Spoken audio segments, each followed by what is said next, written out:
Hello mga kamat, magandang araw po.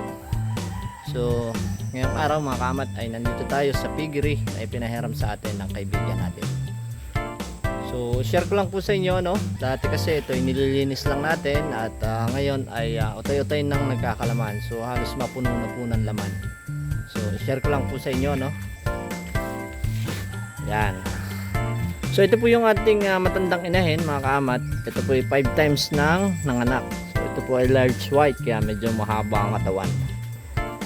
So ito naman po yung binili nating biik na gagawin nating inahin.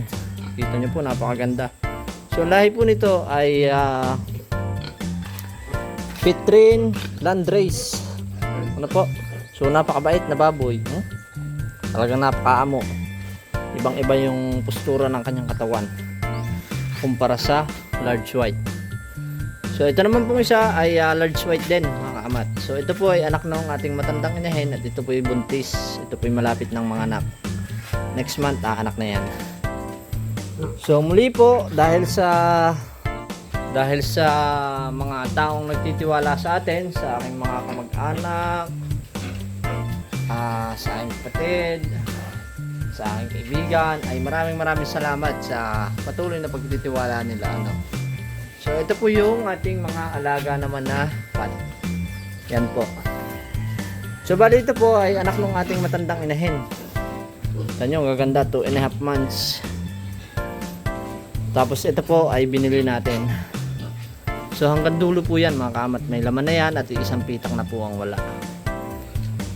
So sana lang ay tigilan na ang pag-import ng imported na karne. Kasi tulad ko ay napakahirap mag-alaga, malaki ang kapital, tapos mababa ang ating karne, yung sariling atin ang mababa ang presyo.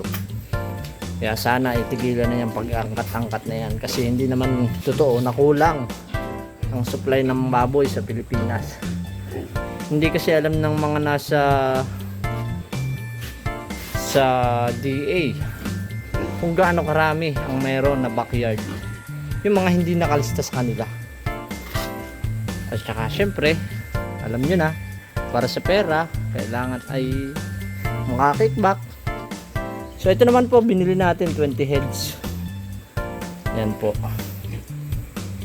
So dito po sa kabila may laman din po.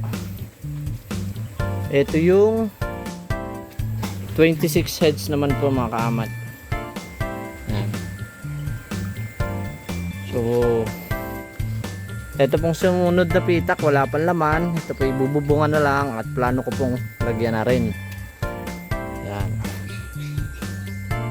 So ito po ay pinahiram sa atin, lumang building, kaya ating nilagyan lang ng pansamantalang bubong muna para hindi mabasa ang ating mga baboy pag umulan, saka para hindi mainitan kapag mainit. So ito naman po yung binili din natin, oh.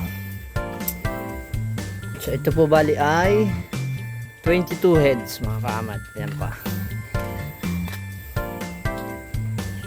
So ganito po tayo magpakain mga kaamat, lalo na paghapon. Binibigyan na po natin ng maraming pagkain ng baboy kasi pagdating ng gabi at nagutom ay basta na lang sila kakain. So ayun. At kung hindi ka pa nakasubscribe sa aking YouTube channel Kaamat, ay makikisubscribe naman. At maraming salamat din po sa patuloy na pagsuporta sa aking YouTube channel. At syempre muli maraming salamat sa mga taong nagtitiwala pa rin kay Ismail Amat. So hanggang dito na lang at maraming salamat po. Bye bye.